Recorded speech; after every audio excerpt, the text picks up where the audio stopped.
All right, welcome everybody. Let's get started. Your next homework assignment is due on Friday of this week. It's related to benefit cost analysis, which we're going to do in class today. And then on Wednesday, we're going to do incremental benefit cost analysis. And then looking a little bit further into the future, a week after that, on Friday the 22nd of March, you've got both your homework 11 due, and that's the date of our second midterm exam. We'll talk in more detail about the midterm exam later, but you are going to need to bring your computer for that exam. So it'll be one where you're solving some of the problems using Microsoft Excel. Any questions about the announcements? Okay, today represents a pretty big shift in the course because until now we've been considering analysis methods that we apply generally to projects that are profitable. And as we'll talk about today, there are a lot of projects which aren't profitable, but yet still may be mandatory to undertake or may be worth undertaking because they generate more good than costs. But just to review a little bit, do you remember what was the decision criteria that's used for external rate of return analysis?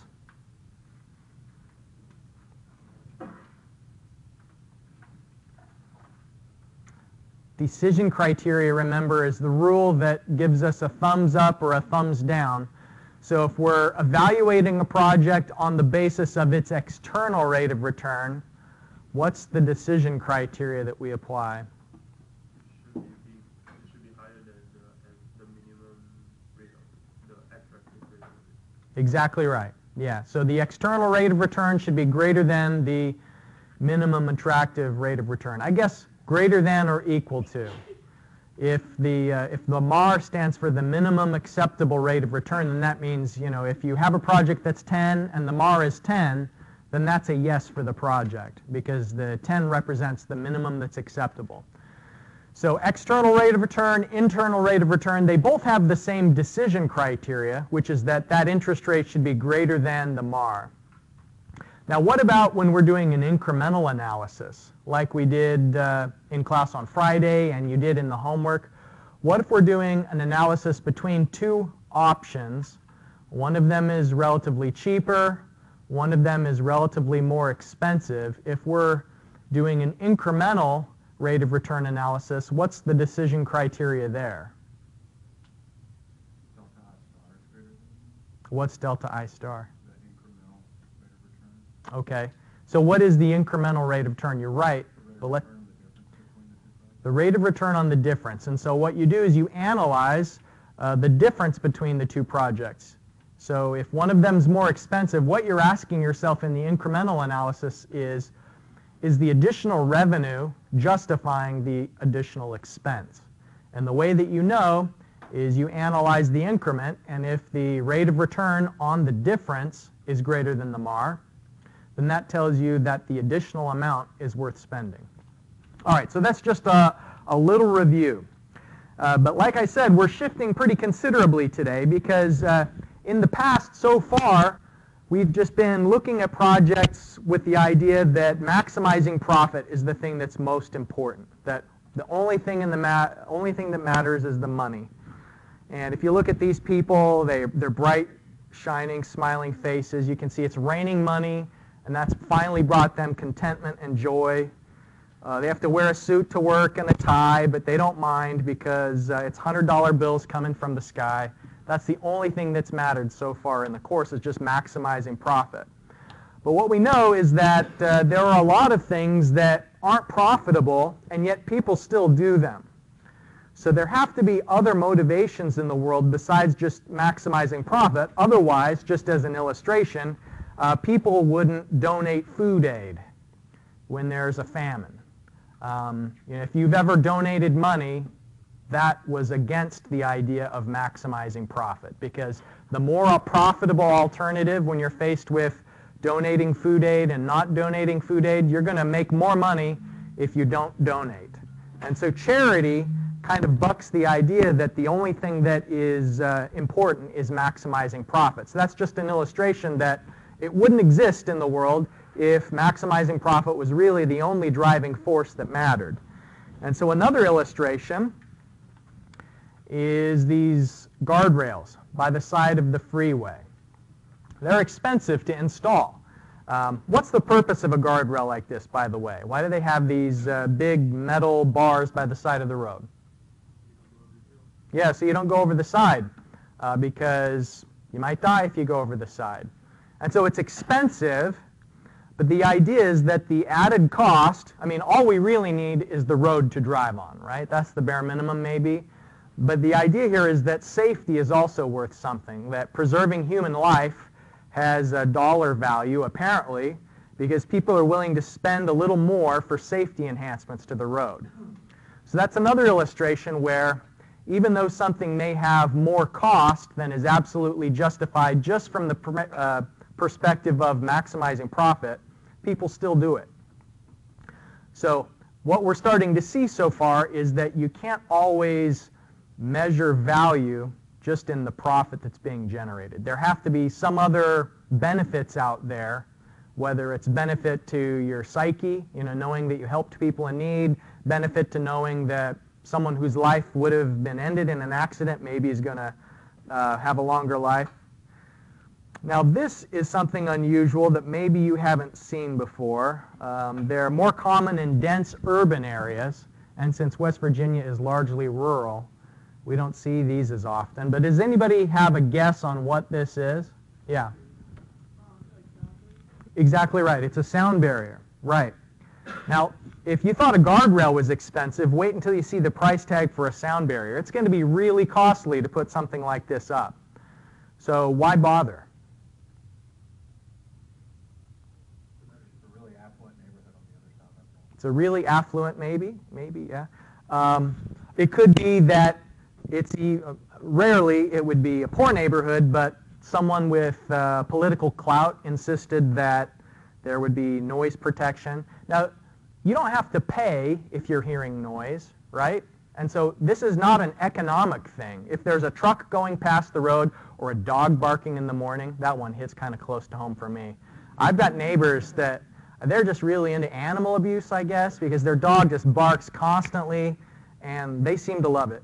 But so the noise, it's not costing me money. I don't have to open my wallet and pay anybody when I hear noise, but it's a quality of life issue. And actually, scientific research has identified that there are health effects as well, that especially low-frequency noise can cause increased blood pressure, it can interrupt sleep, and it has a whole host of negative effects. Who would have thought that people need a quieter environment when they sleep? And so something like this is you're spending more for an increased quality of life, but yet it's not directly, anyway, it's not directly increasing the economic productivity, and it's certainly not making this road any more profitable than it otherwise would have been. Now I say it's not directly increasing economic productivity because it might indirectly. If you think about the people who are living on the other side of this barrier, if you took the barrier down and now they don't sleep as well, maybe they're not going to earn as much, they won't be as productive at work. Or maybe they won't be thinking as clearly at school if it's children, and so they won't get as good an education, and then they won't be as productive later in their life. And so there may be indirect benefits that could be economically quantified, but just in the exchange of dollars, they're not directly going to be paying for the quiet, and they probably aren't directly paying for the noise if that was going to be experienced. And so the point is it's sometimes difficult to monetize some of these costs. It's difficult to say what's the value of a human life that's saved. I mean, there are people, economists who do those sorts of calculations where they try and calculate on average what a human life is worth. And there's some interesting podcasts that talk about like the 9/11 attacks and how there was one guy in particular his job was to try and settle all of the claims for anyone who died in 9/11. And so it's kind of an uncomfortable idea, the idea of assigning a dollar value to a human life. Another thing that's difficult to quantify the direct economic value of is environmental pollution. the economic impact of impaired water quality, for instance. Water that we kind of take for granted is going to be suitable for washing, cleaning, cooking. A lot of people don't have access to that same clean water, and so the idea of what about polluted air? You know, right now people don't have to pay for the privilege of emitting pollutants into the atmosphere, but if people had to pay for pollution, then that may affect how much would be going up into the air. So these are just a couple of illustrations of the idea that it's not always just about the money, and so if we're in this business of economic analysis, you know, we're choosing alternatives, we have to have some tools that allow us to choose the alternatives that are best in situations that may not be hinging on whether a project is profitable or not profitable. You know, if we have to compare between the value of two different bridges, and both of the bridges are just going to cost money and neither of them are toll bridges, we have to have some sort of a tool that allows us to compare alternatives for public sector projects where maybe they are built with tax revenue, but they're not a revenue alternative. If you remember some of the terminology from earlier in the semester, we talked about cost alternatives are the ones that only generate costs, but don't necessarily generate revenue. So like take the case of a park. There must be some justifiable reason to build parks like Ritter Park because they're there, but yet you don't pay a fee to use Ritter Park. There are a lot of utilities like the delivery of water, electricity, gas. It's pretty common for the model of delivering those utilities to be that it's municipally owned and that the payment that you're giving just barely covers the cost of the operation. Now, increasingly, it's becoming common for some private companies to enter into utility markets, especially in the case of electricity and water. So here in West Virginia, we have a for-profit electric company, that's AEP. We also have a for-profit water company, that's West Virginia American Water. And that's here in Huntington area, we use West Virginia American Water. There, in the state, there are some places where they still have municipal water utilities.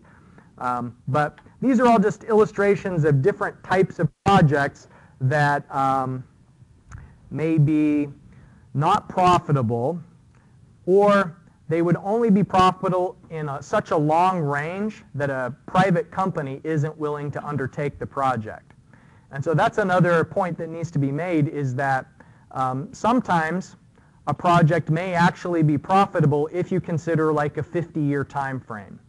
But companies generally have a hard time financing over such a long duration because the interest rates that companies have to pay to borrow money are too high, so that those future revenues, when they're discounted to the present, don't mean enough to cover the upfront initial cost. And so one of the differences that we'll see between private companies and public municipal governments that may undertake a project is that governments are able to borrow money at a little bit of a lower rate.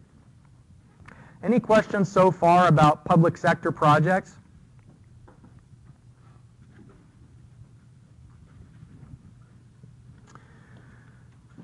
The underwriting purpose of these public sector projects is to provide a service to the citizenry for the public good at no profit.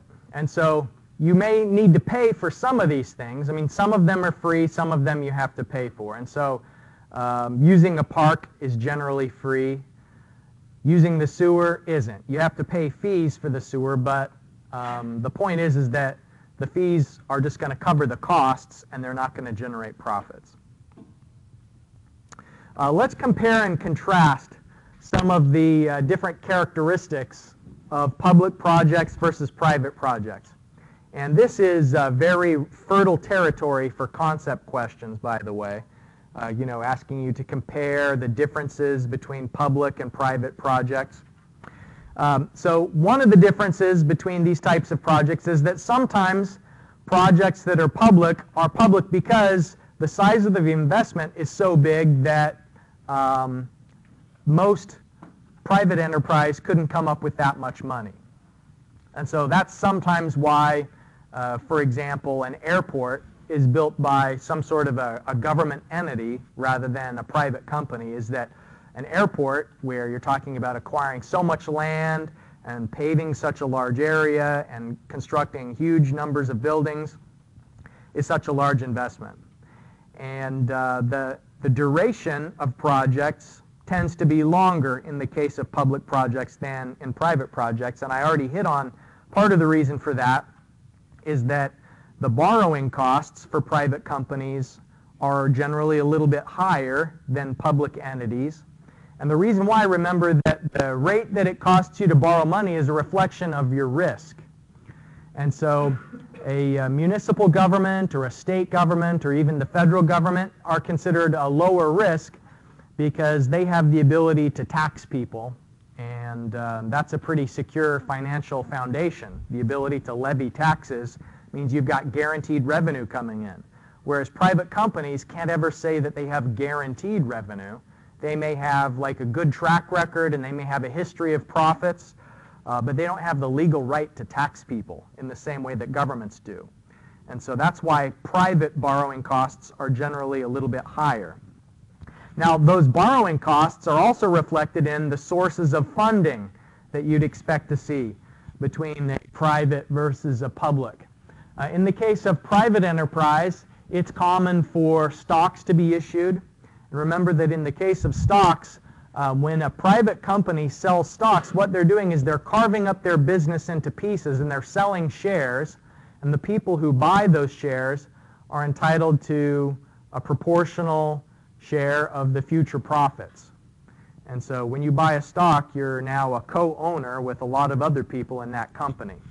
In contrast, a bond, you're not a co-owner when you have invested in a company through a bond. A bond is just a fixed repayment obligation where you're going to get a certain % interest rate back, and it's secured with collateral, whereas stocks aren't guaranteed. What rate of return you're expecting to get is not set in the case of stocks. Of course, private companies can also get loans. Now, the public projects, like I said, the taxes that they can levy may fuel projects that are public sector. But if you want to have a big project now that would cost more than you can raise in taxes in any given time, then the public sector may need to sell bonds. And that's what happened in West Virginia over the last couple of years. There's been a new initiative to do a lot of roads construction, and so the state government, I think they sold around $2 billion worth of bonds, and so they guarantee that they're going to repay the money to their investors because they have a steady revenue stream in the form of the future taxes, but they needed a big lump of money now, more than they could raise in a single year of taxes, and so that's why the state of West Virginia sold bonds for the roads. Now, we've already talked about the difference in interest rates, higher in the case of private companies, lower in the case of public, and why that is. But selection criteria is an important point that we have to take a moment to talk about. Remember, what we said at the beginning of the lecture is that private companies are driven mostly in maximizing profits and comparing the rate of return of a project to some minimum requirement. So the selection criteria, how you make a decision, is based on the rate of return and profits for private companies. But in the case of public entities, since they're not in business to make money, the public entities are in business, in theory at least, to serve people, they have to consider more than just a single factor. They have to consider all of the different stakeholders in a project. They have to consider all the people who are going to be affected both positively and negatively. And so political considerations play a central role. And so there may be public meetings that are held in the case of a public project where it would be pretty uncommon for a private company to hold public meetings and to gauge people's opinion, gauge the broader public opinion before they select a project. Now, one point that I want to make is that for the government to spend money, they have to take it away from people.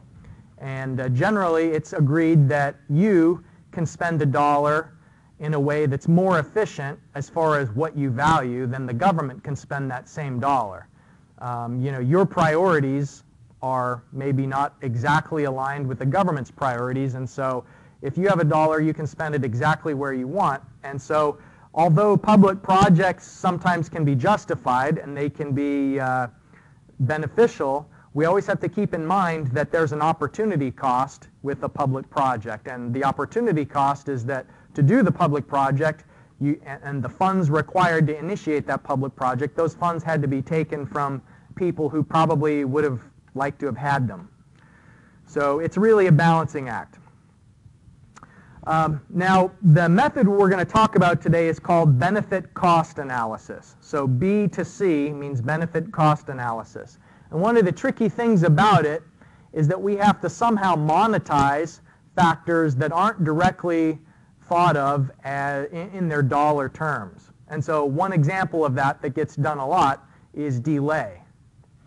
And so think about when you're stuck in traffic, and maybe if there's an accident on I-64, like it seems like there's an accident on I-64 about once a week.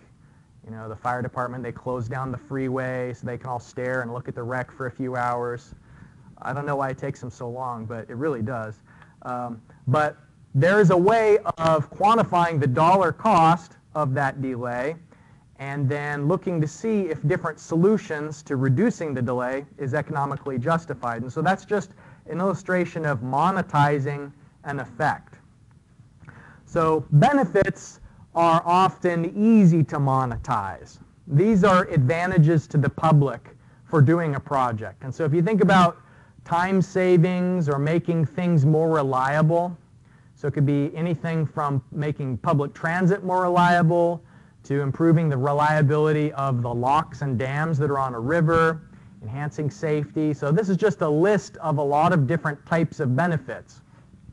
What's sometimes a little bit more tricky, though, is monetizing the disbenefits. And so if you think about a project, whether it's roadway construction or building an airport, any kind of a project is going to cause benefits, even if it's just temporarily. Disadvantages. So if there's going to be roadway construction, then any businesses that are along that roadway construction, maybe you're going to see a reduction in people coming into their store during the construction. Or it could be if a new highway goes next to your neighborhood, now you're having a reduction in the quality of life because of the increased noise. And so what we have to do is try and find some way to estimate the dollar cost or the dollar equivalent of those disbenefits.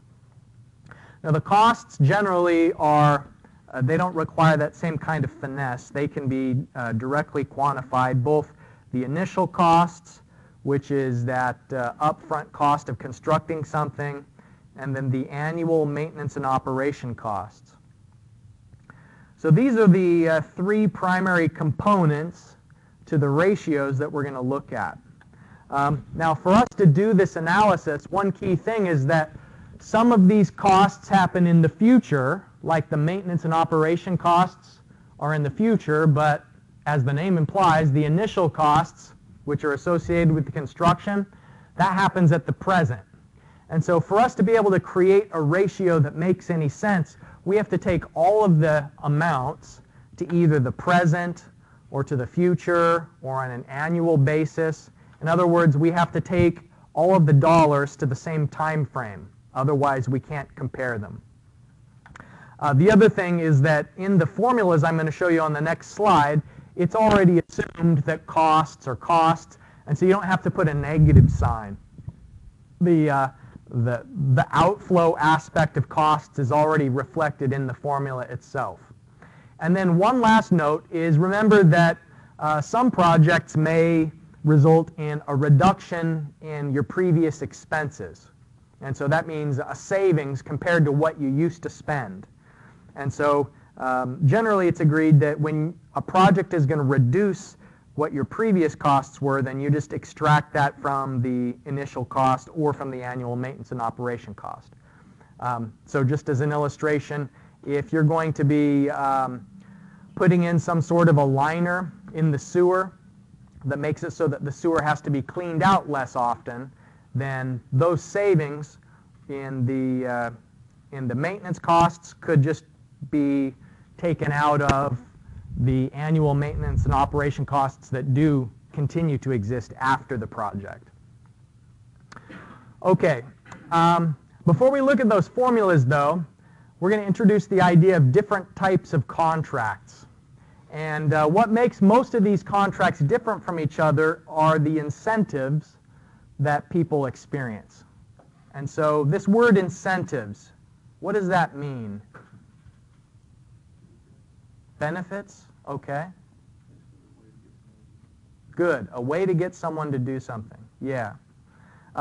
So in the case of these two project types where if you're doing a project and you're using a contractor to build it, these two, what they share in common is that the contractor does not share the project risk in the case of a fixed price contract.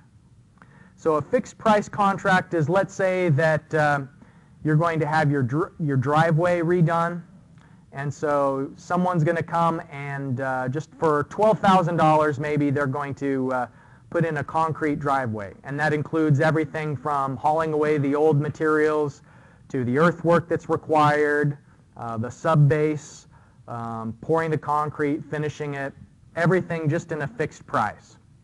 All right, so what are the incentives when you've hired a contractor, let's say for $12,000 to do this driveway of yours? Now, what's the contractor's incentives that maybe don't line up with your best interests? Okay, so the contractor is trying to make as much money as possible, and there's nothing wrong with that, but how could they try to make money where it isn't to your benefit? Like, are there some shortcuts that they could do? Like what? Use cheaper concrete, maybe use a thinner concrete, you know, if 6 inches would be better based on, you know, the types of trucks that are going to be going up and down that.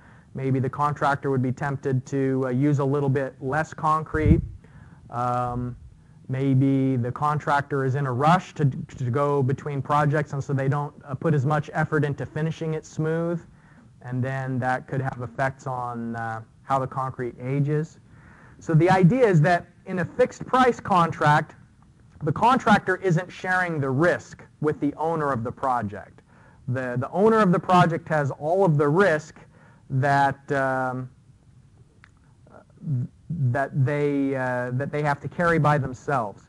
Now, cost reimbursable kind of changes some of the incentives around. In the case of cost reimbursable, oftentimes engineers are paid on a cost reimbursable basis. And so what that means is that maybe your firm has a contract with I remember when I worked in private consulting at an engineering firm, our company had a contract with like a water district, and we just always had an engineer who was working at the water district.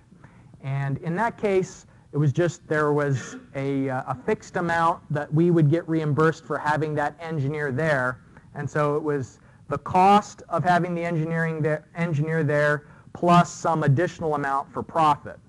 And so the incentive that can get kind of screwed up in that case is that then there's no incentive for efficiency. If how much you get reimbursed is based on how much you charge, then you may want to inflate the amount that's charged. You know, sometimes on a construction project, an engineer will just get 15% of the construction costs. You know, just a flat percentage of the construction cost is what gets charged for the design of the project. And so in that case, the engineer has an economic incentive to make the project as big as possible, because the bigger the project, the bigger the fee that they're going to get. But really, the customer's incentive maybe wouldn't be to have some overly sized building. Maybe they would have been better with a smaller building, but because of the way the contract was arranged, the incentives of the people who were designing it didn't line up.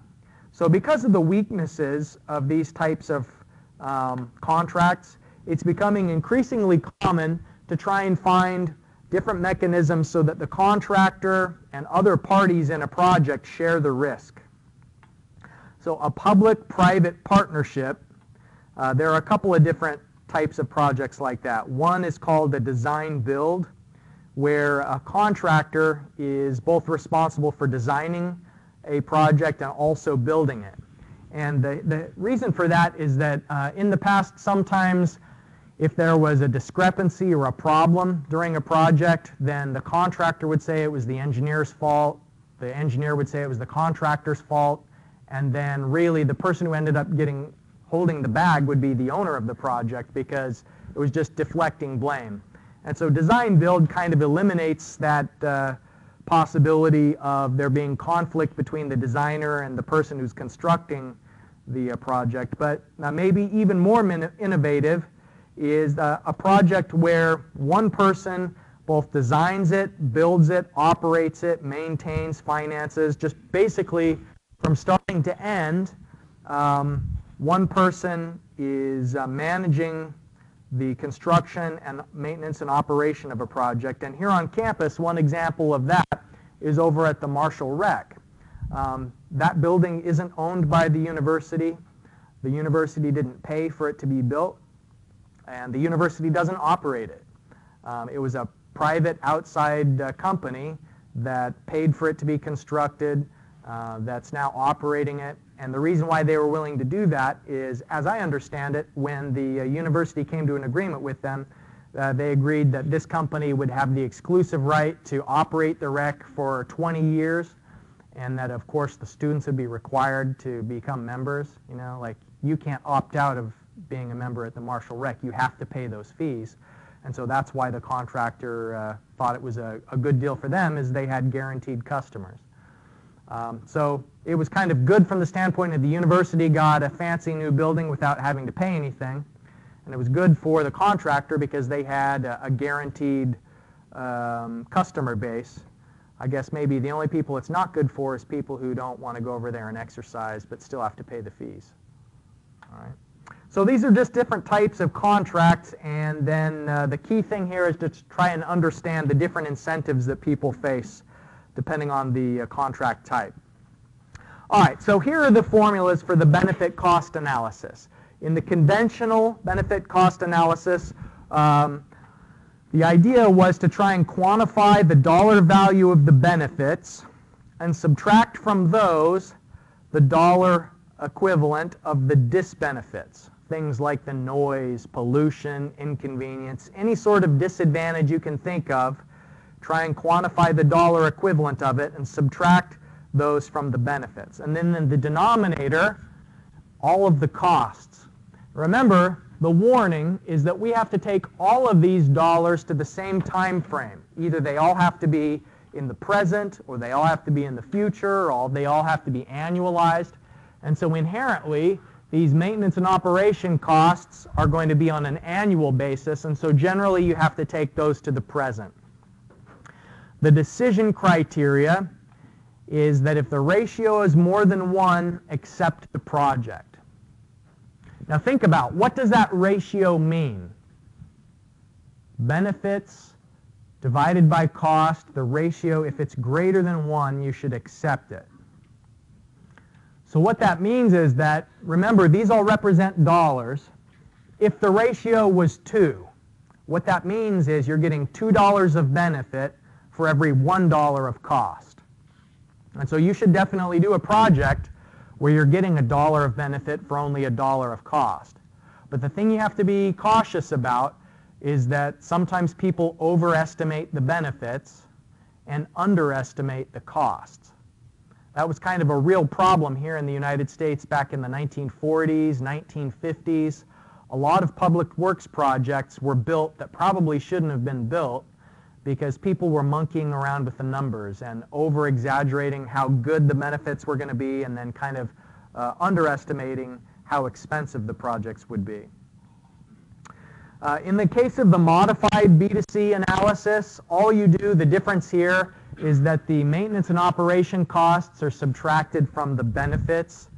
Now, you'll always get the same answer in terms of yes, a project is justified, no, a project is not justified, regardless of whether you use conventional or modified. Sometimes the ratios are different, but you'll still have the same yes or no as far as the acceptability goes, at least in the case of the assignments that you're going to be seeing this semester. One last analysis type is the Profitability Index. And the Profitability Index, you'll notice here that it excludes the disbenefits. And so this is from the perspective of a private partner, someone who doesn't necessarily have to incur the disbenefits. So this is just from the standpoint of maybe a private company that was going to be building a public works project like a toll road. You know, a private company who is building a toll road, they don't have to worry about the disbenefits because the disbenefits of the noise pollution and the delay, those are incurred by someone else. And so this Profitability Index applies kind of narrowly to the case of a big public type project, but if someone is going to be able to avoid the disbenefits. All right, so to get some practice with this analysis, today's in-class exercise asks you to consider the case of a new highway that's being built.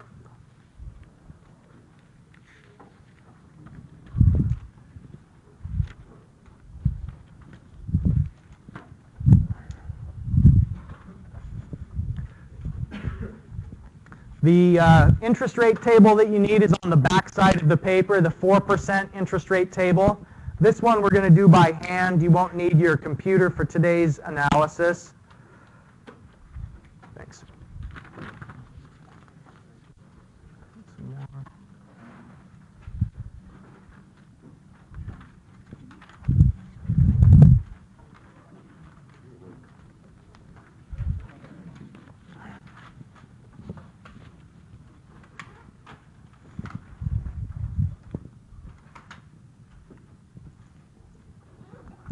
So remember, any money that's in the future, take it to the present. So that steps A through G is going to kind of walk you through everything you need to do.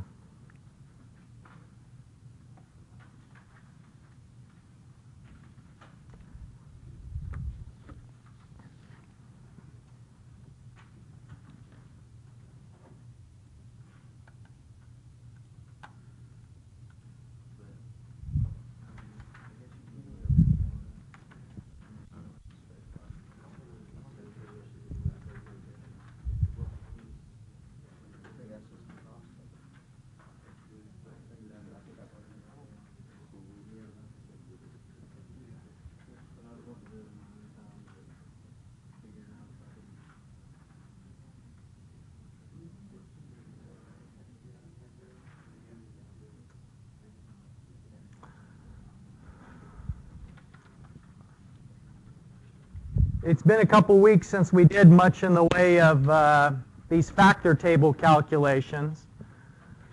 So here's a cash flow diagram I've sketched on the whiteboard that shows the what we're calling the initial costs, you know, for constructing the thing in the first place.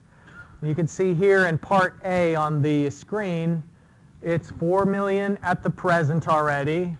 And then we're finding the present value of some annual series where there's 4 payments, each of $18 million. And then we've got that single $4 million payment in year 5. So the sum total cost of that at the present is $72.6 million. These maintenance and operation costs, there's just 20 of those, 20 years, $1 million each. We go to the back, find the P/A for n equals 20. So that's about $13.6 million. The revenue and benefits are a little bit more tricky because we've got 2 different annual series. We've got one annual series that's $3 million, and then another annual series that is $5 million. I should have made those arrows larger because 5 is bigger than 3. Now, you'll notice that we're going to have some pretty long projects, and so if you don't want to write the full cash flow diagram, you can truncate it. So you'll notice that here what I did was I interrupted the cash flow diagram, and the little dot, dot, dot kind of is a way of depicting that it continues in the same amount and then picks back up again. So this first part is easy. It's just a P/A. But then the second part, we've got P/A. That takes this $5 million series to year 10. And then we have to take it from 10 to 0 with P/F. So then that'll make the total benefits 51.7 million.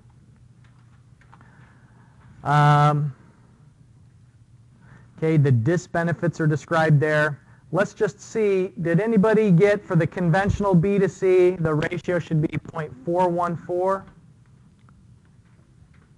We're a little bit pressed for time on this.